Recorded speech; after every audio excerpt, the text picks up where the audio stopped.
Okay. Yeah. Sorry, I'm a bit not organized. Like seeing your face for the first time. Not for the Yeah. first time though, but seeing your face like in years. I know we had some video engagements in Chandigarh, so that was wonderful. How was your Chandigarh experience? Mine was wonderful, even though I only spent a year and some few months only. So how was your experience with Chandigarh? I mean, the whole online arrangement because of COVID. Actually, it was quite nice. Our classes were taking on Blackboard, Yeah, so the Blackboard. learning was quite fluid. We Yeah. faced no issue. Okay, wow. Because like you said, the Blackboard experience was actually very wonderful. Like Yes. I'm not sure I've ever not have I haven't experienced such kind of online experience that it was so wonderful. Like I was really really like satisfied with it. So yeah, it's like I said, it's good to see you again. I don't know. Probably should I introduce you or you can introduce yourself because yeah. So, are you streaming it on YouTube or something like that? Yeah, actually. Okay, so I am Rounak Sinha. I am basically from India, and recently I have completed my graduation in mathematics from Chandigarh University. Right now, I am pursuing my master's in mathematics from NIT Kurukshetra, which is also a premier institute in India. Okay, yeah, it's nice to see you again, Ronak. So, I don't know, is there any other thing to talk about in the introduction? Is there any way you want to talk about yourself, or should we just get right into what we plan for today? We can just get right into what we wanted to talk. What's our agenda? Yeah, it's fine. Actually, it's it's very, very nice to see you. Like, I'm happy. I'm really happy. Like, I'm I really am also happy. happy to see you for the first time. Actually, we are seeing each other for the first time. Yeah. I've seen you in the, when we share our screens in classes like that. Yeah, So, yeah. yeah, yeah. So yeah, we were to talk about the role of religion in humanity, and the topic is for me is something that I believe that we should really really look into. Especially, we need to Yes, understand. We need to understand.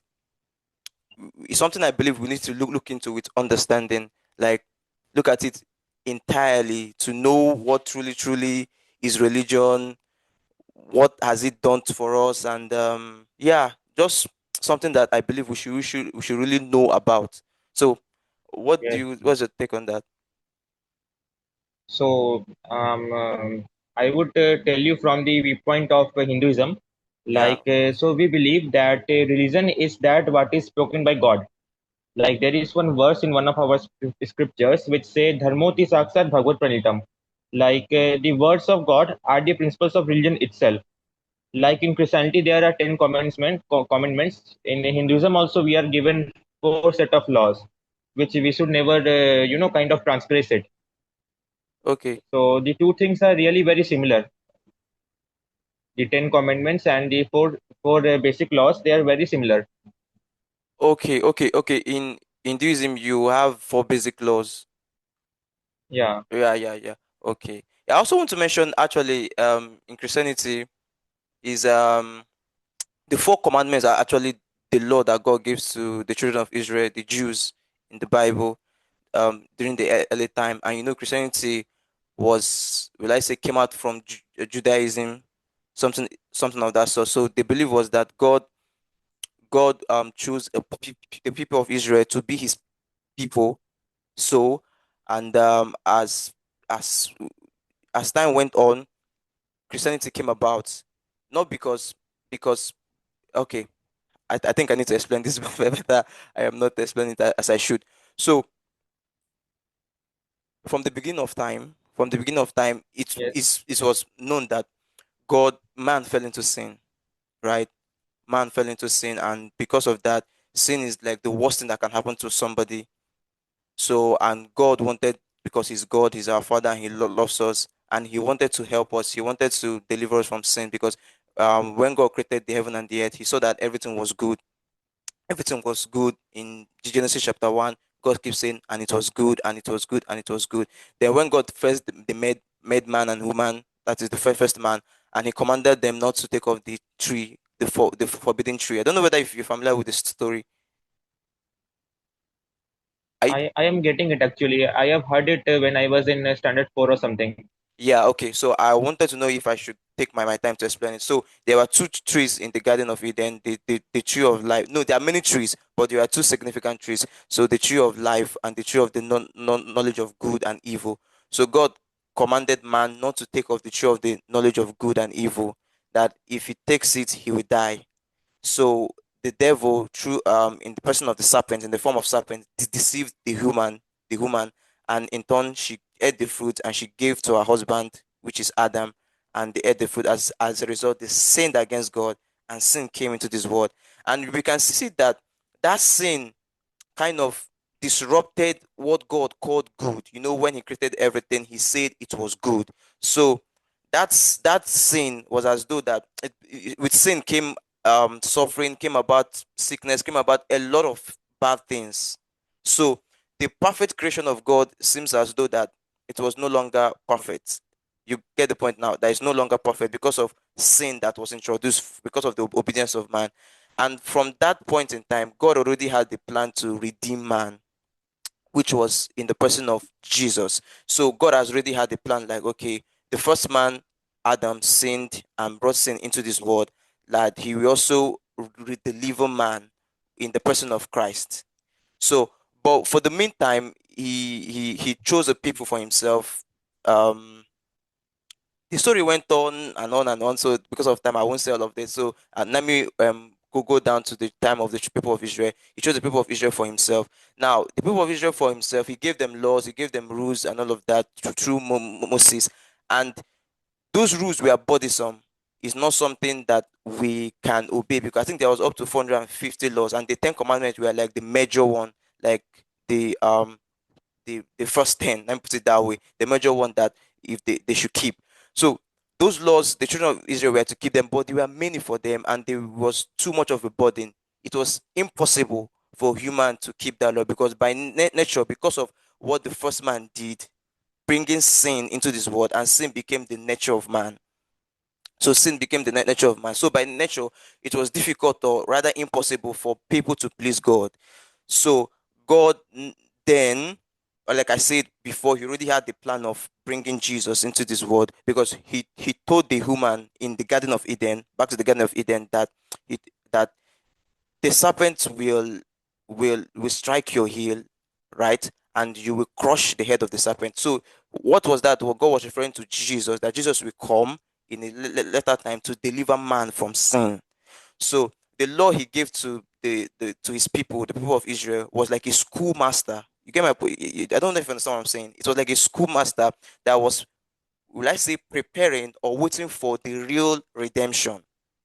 So when the time came, Jesus came, died on the cross, took away all of our sin, our past sin, present sin, and future sin. He took it upon Himself and died. So the punishment of sin is death. Remember when God told Adam that if you take of that sin, you will die. So Jesus took that sin, and because of that, He had to face the punishment of that sin, which is death. So He took that sin in our place. It was my sin, but Jesus took it. And because He took it, He had to face the punishment, which is death.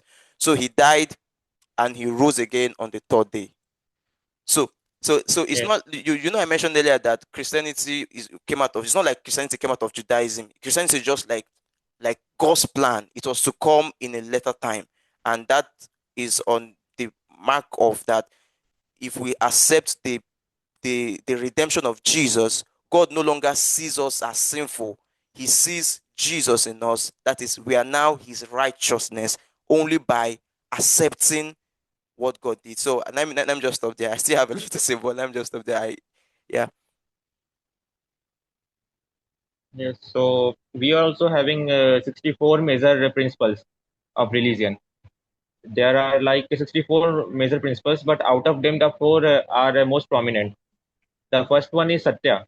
Satya means truthfulness. We should be truthful. The second one is Daya. That means mercy. We should be merciful. The third is Tapa. Tapa means we should follow some austerities in life. Like in every religion, there are few austerities which are supposed to be followed. So we must follow some austerities. And the fourth one is dana. Dana means charity. We should be doing some charity. So these are the four principles of religion, and based on it only, the four major principles. We can also translate it into four of the major things that we can follow currently. The first is we shouldn't gamble. That is against the principles of religion. Gambling, you know, now gambling. Yeah, yeah, yeah. We shouldn't gamble. We shouldn't be intoxicated. We shouldn't take any kind of intoxicants because it will disrupt our truthfulness. If we take intoxicants, then we will cease to be truthful. As you may have seen that when a person gets intoxicated, he says anything. Yes. Literally, he would lose his consciousness, so he will not remain truthful.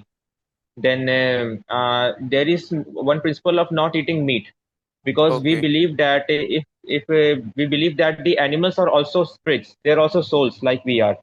Yes, yes. So if we would eat meat, then this would be against the principle of daya, mercy, because as we are spirits, they are also spirits.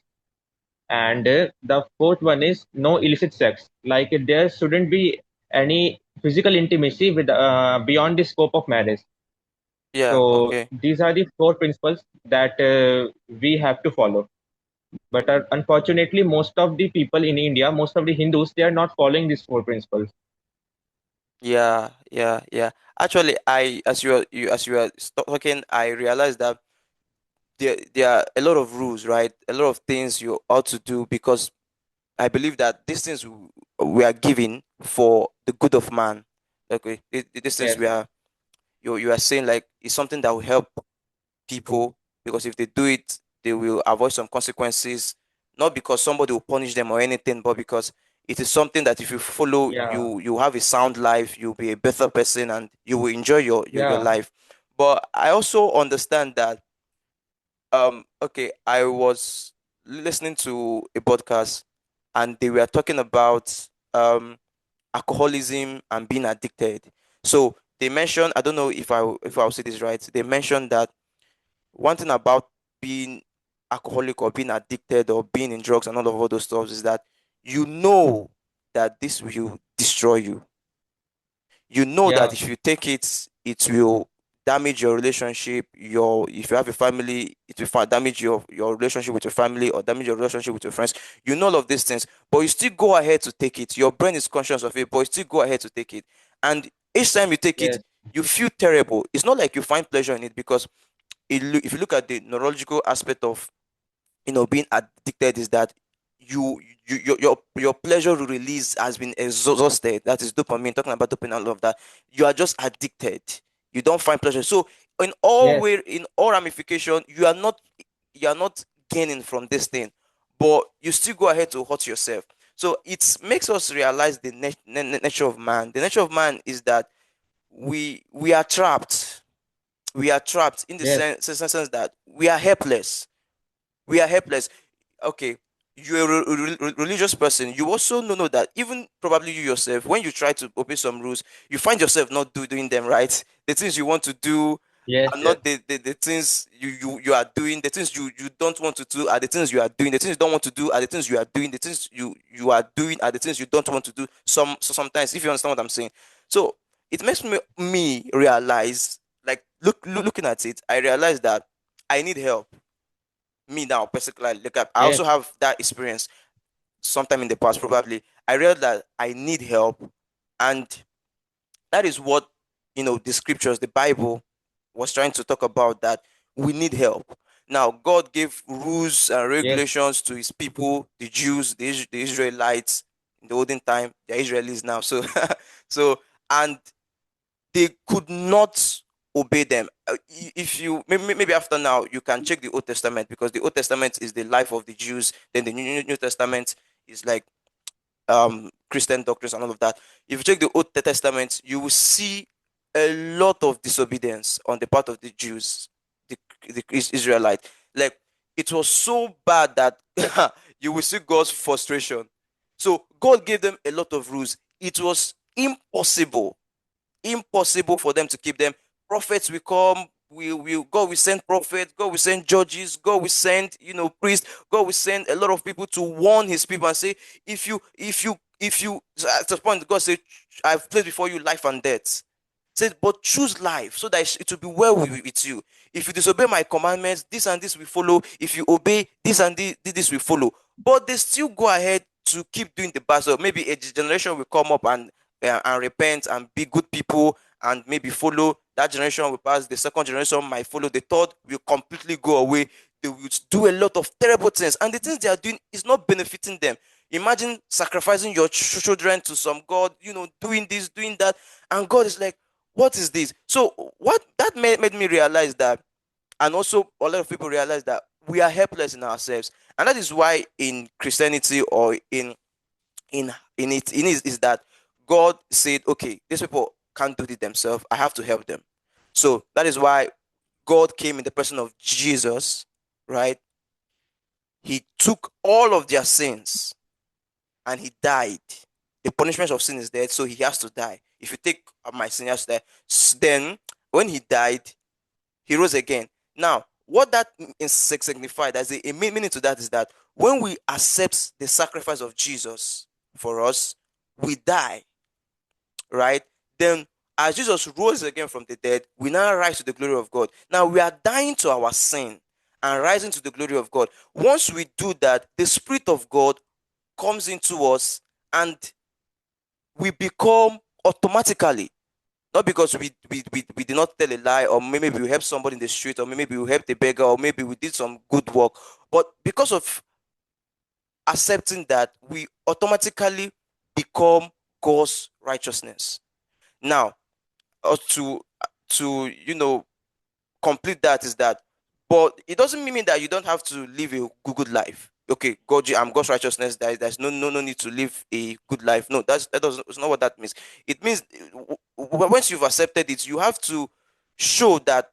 See, I've accepted this thing. This is what I believe. If I'm the God's righteousness, I should live out God's righteousness, and the Spirit of God in us helps us to live out those righteousness. So we are not living those righteousness because we want to make heaven, or because we want to, of course, we want to please God, or because we want to be good people. We are already good people by the reason of Jesus' sacrifice. So the doctrine of Christianity is that we are good already, not because of what I did, but because of what Jesus did. I'm a righteous person, not because of I gave some people money or I helped somebody. No, I'm a righteous person because of Jesus is righteous and he lives in me, or that Jesus has taken away my sin. So if he has taken away my sin, and I'm pure. So yeah, that is just like, I think, a good summary of all of that. Yeah. So, so Yes, yeah, I also wanted to ask that. Okay, I don't know whether you have something to say in that regard, or yeah. yes, we are. We too have similar concept. Like our condition in this world is like of a man whose hands and legs are being tied, and he has been thrown into the sea. So now he cannot swim also because he is tied throughout. So we need help from God. God can help us. Yes, So yes, this world yes, is compared to that sea only, where we are tied up yes, and yes. we are unable to swim on our own. So we Of need the course. help of God. Yeah, we And need God's help. we also have one concept, like you said, na, ki once we surrender to Jesus, then we become righteous because He is righteous. So one analogy is given in Hinduism. It is given of iron. When you put the iron in fire, it also gains some of the characteristics of the fire. It also becomes fiery.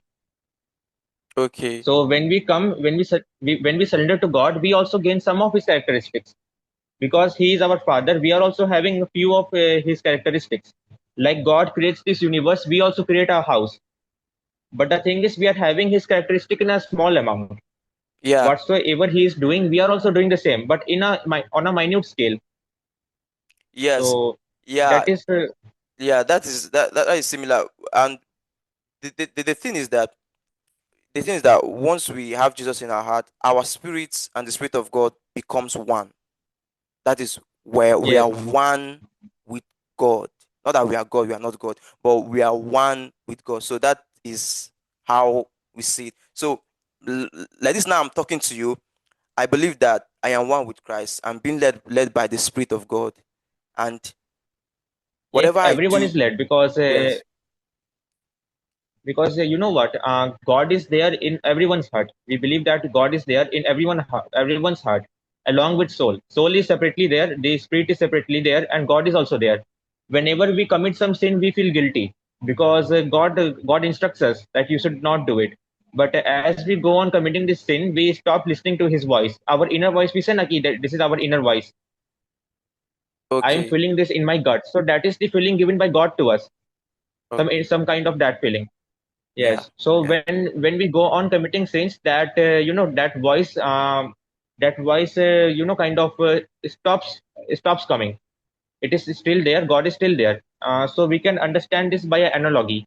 Like suppose we are having a glass jar. So in a glass jar, the water is clearly visible.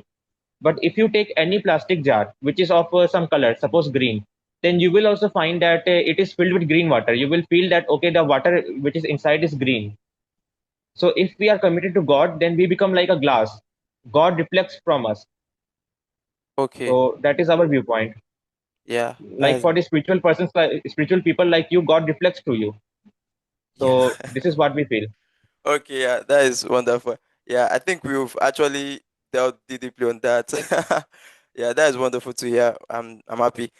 I was also thinking, if you check through the internet and you read some books, and of course, I'm a student of psychology. In psychology too, sometimes because we are directly connected to philosophy too. Sometimes they drop things like um religion was man invention because man Yeah, wanted answers to some someone of to their worship. questions, Yes.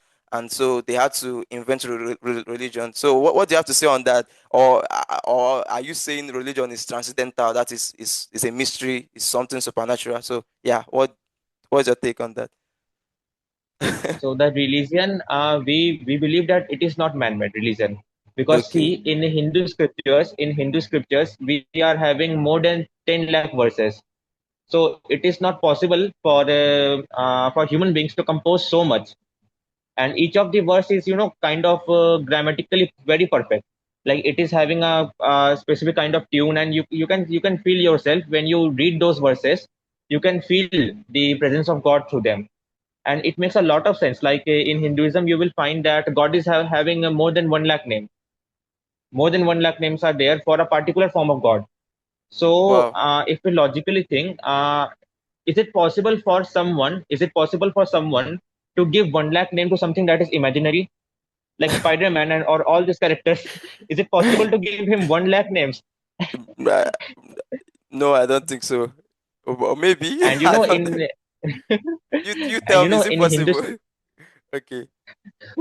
you can ask the audience, is it possible? And also, you know what? A thing that is not true will not thrive forever. Like something that is not true is revealed at one point of time that okay, it is not true. Yes. And there is Yeah. also a mention of there are also many fine facts that are being mentioned in the scriptures that have been discovered now by scientists. Yes. Yes. But they There's have a discovered it in a cruel way. Like the formation of a human body inside the mother's womb, right from the embryo to the formation of fetus, is discovered in Srimad Bhagavatam. And now the scientists, they have also done the experiments, but they have done in a very cruel way. Like there was one person who is considered as the father of gynecology. So he experimented very badly on women. And then oh after doing his cruel experiments, he found out that okay, the things like in first month this is formed, in first week of conception this is formed, in second week this is formed. Now in India, the people, they believe that eating meat is not good. So can somebody think that those people who are not even eating meat will tear off the woman and see all these things? no, I don't think so. Yeah, no, I don't think so. Because the scriptures are given by God, because it is like kind of the user manual. Like suppose you buy some machine, and in machine the whole blueprint of machine is given by the manufacturer. So similarly, God has given us the whole blueprint of various facts in scriptures. And God might have known that to know these facts, they have to undergo a lot of cruelty. They have to do a lot of cruelty and injustice. So that's why we believe that He have given this in the scripture, so that we don't have to do these things. But still, because we don't believe in scriptures, we want to see it with our own eyes. We just go on carrying out all those kind of you can say cruel experiments. And the worst thing was that that person was American, and he was a very big racist. He was extremely racist. He carried all these things on women from Africa only. Wow. So Oh, means that's terrible. it seems very cruel. It seems very very cruel. So Yeah. see, Yeah, for that's someone who terrible. is following the religion, it's very easy to find all those facts. But for someone who is not following the religion, he has to use cruelty to know Ye- all those things. Yeah, I agree with you. I agree with you because I think there were two instances too I can remember. Um, and when we were mentioning the scriptures mentioning that we are formed in our mother's womb, it also played out in the Bible too, when David said in Psalm that you formed me from my mother's womb, from my mother's womb, I've known you, all those stuff. So yeah, and also I also remember someone mentioned like an experiment. People were looking for an experiment to they did like a research. So I think it lasted probably for 80 years to know what is happiness, what gives people happiness, and what they discovered was not really line by line, but very, very, very similar to what was written in First Timothy in the New Testament. So I was like, why will you have to spend all those years when it's already here? It's already here. Yes, Yeah, but I was also yeah, I also wanted to ask that me personally, when I look at, I'm just telling you from what I think religion. Actually, when I don't really see myself as a religious person, just to add. But when I look at religion, I see that I see people, right. Let me play the devil's advocate here. So permit me. I see people trying to reach out to God, right. Like I see I see what I think is people trying their best to reach to God. You are just trying to, stretch your hand to reach to something, yes, and yes. the thing is not within reach. You are trying your best. So that's the way I was looking at people fighting. You look at other religion. Look at that's the best. Even in Christianity too, I see that a lot. In every other religion, like, people are fighting their best to reach to God. People who practice religion. So, what do you think on that? Is that really true, or is it false, or am I being deceived? Yeah. So the first thing is that in every religion there is concept of heaven. Okay. It's there in most of them, apart from Buddhism. It is there. So heaven is not like an educational institute. Like in an educational institute, you will find that there are limited seats. So in heaven, it is not like that. In heaven, there are unlimited seats. Like we all can reach there. We don't need to fight. We don't need to convert anyone. Like they do not. This person is an atheist because he doesn't follow my path. And there are many ways to reach the same point over there. So the example of a mountain tip is given. Like a mountain tip, you can reach a mountain tip in infinitely many ways. There are many ways to reach one mountain tip, है ना? Yes. So Yeah. similarly there are many ways to reach God. And we also have one very beautiful kind of logic for those who believe that we can reach God. Like there are few people who believe that we by our own efforts only can reach God. So this logic is called Markat Nyay. Markat means the monkey. So what happens? Suppose there is a monkey and there is a mother monkey, the female monkey, and there is its offspring. So when a monkey moves, when the female monkey moves, the offspring holds the monkey. It is not the mother monkey who holds the offspring. The offspring clings to the monkey, and then the monkey moves from one branch to another. And at the same time, if you see, in case of a cat or a lion, the lion kind of picks his cub from his teeth. From her teeth, it picks up its Yeah, cub. yeah, yeah.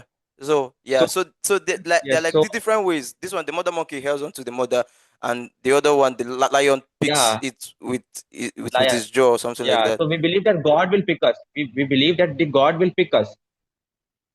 Okay, And then we believe that God will help us okay, to reach him, that God will help us okay. So the thing is that because he we wants us to claim back.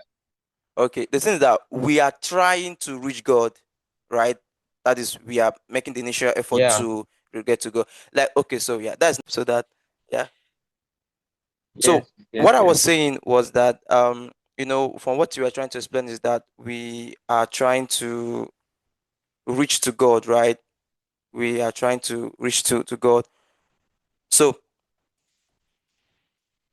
but the problem is that, on the problem I see is that, probably we are not doing a good job at that. Yeah, you can still hear me, right? yes, yes. Actually, yes, yes, I can see you. The internet is fluctuating. Actually, that's why at many a times you might not be able to see me. The signal is weak here. Actually, it's raining outside. That's why. Okay, okay, okay. That's fine. So, like I was saying, that we are trying to reach God, but I was looking at a scenario where God Himself is reaching to us, because Yes, where God Himself reached to us, because I was seeing religion as people trying their best to reach to God. They know that there is a God, no matter how we want to. Some people want to deny it. There is God, and because deep down in our core, God breathed the breath of life to us. We are alive because of God. He made us, and people know that, and they say, okay, I want to reach out to this God. Just like you have a dad and you want to reach out to your dad, and you're trying your best. So I want to reach out to this God because it is in their core, it is in their hearts, it is in their innermost part that, yeah, there is God. So what do I do? But the good news is that there's really no need for us to initiate our reaching out to Him, because God Himself has already reached out to us countless times. But He has reached out to, and the most significant one, which of course, this most significant one is in the person of Jesus, where literally, I was talking to, I don't know whether if I should mention her name, is a classmate of ours, um, some few years ago when I was still in Chandigarh, and she mentioned that every God was once a man. I don't know whether if you also believe that every God was once man. Yeah, so that's what she it's mentioned. So hilarious actually. yeah, Yeah, it's hilarious to consider God a man. yeah. She said in initially every God was once man. So, but so the thing was that God now, for me, I believe the Almighty God is not man. He was not man. So, and He became man at some point in the person of Jesus to show us the way. First of all, He lived His life as man to show us the way we ought to live, even here on earth. And He kind of created a link, a bridge between God and man, that we can pass through to reach out to Him. And it was so easy that if you just have to believe in the redemption of Jesus, right, you will be saved, right? Because God has already reached out to you. He has already make the resources available. If you just have to stretch your hand and accept it, it that does it. So it's just like I'm handing you a candy and I'm stretching it to your face, and you are just looking at me. Once you stretch your hand and take it, it becomes yours. But I'm the one that initiated the gesture. So that is it. God has already reached out to us. So there's no need hitting our hands at the wall, at the door that is already closed, and just banging, because that is not the door. That is not the door. There's already an open door. I was one day, I don't know, I should mention this too. It's from my own experience. I was praying about something, two things. I was praying about two opportunities. I said, God, should I go for this opportunity, or should I go for this one? So there were two at me. So I saw a vision. I was praying and I saw a vision. The one door was was hugely locked, and the door was there was no door. It was just open. So in that vision, what occurred to me was that you should literally go to the door that is open, right? Why are Yes, you trying to force yourself? This one is already locked, and this is the adulting is just go through the open door, and that's how I woke up from the vision. And to bring this into what we're talking about is that there's a door that's already opened. Why do we have to try our best to open some door that is already locked? Because that is not the way. You know, Jesus mentioned and said, and it's very very wonderful to hear it. That said, I am the way, the truth, and the life. So no one comes to the Father except by me. So Yes, that is what I would say, because I see a lot of people trying to reach out to God. My own answer to them is that God has reached out to you, right? Okay, man in his nature, we are sinful and we are filthy rag before God, without Jesus, of course. So we can't live up to God's standard, no matter how we want to try. God is almighty, He's all holy, He's all perfect. You can't use by your own power and by your own strength live up to God's yes. standard. You will fail. Yeah. We can just have the desire to have him. That is known as the lolium, the greed for Lord. Like a little kid who cannot walk, the toddlers, they cannot reach out to their mothers who are working in kitchen. But if they cry, the mother will herself come. So if we will have the greed, the desire to reach God, the God will Himself come to us and He will take us. Yeah. Yeah. Yeah. Yeah. It will take us.